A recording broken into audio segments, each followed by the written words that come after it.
খাওয়া ধরবে আমি তো যাইতাম না যাইতাম না তুই আমার নিতে গিয়া হ্যাঁ আমি যাইতাম আমি ধরে ধরতে দেবে তে বুলেট ধরে আলিফ আমি ঘুরে রেখে দাও আলিফ ঠিকই আছে ভিডিও করো কিন্তু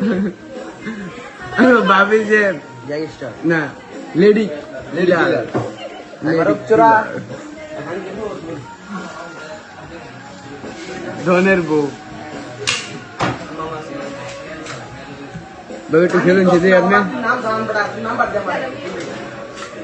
আমার সামনে ডিলিট করুন নিচের ডিলিট করুন কিন্তু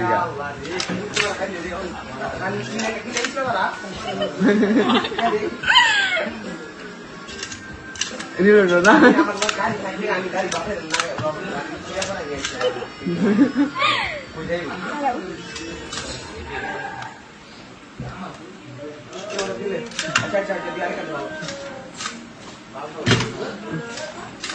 বাবু ডিলিট করতে পারে না হয় না হয়ে গেছে হয়ে গেছে হয়ে গেছে আল্লাহ ভাবির হাতে দাও ভাবির হাতে দাও ভাবির ভিডিওটা ওরি হয়ে গেছে স্যার আলিফ তুমি কি জেলে যাইবার চাও এটা কিন্তু আমি থানাত লয়ে যাই আমরা যারা বলেছিল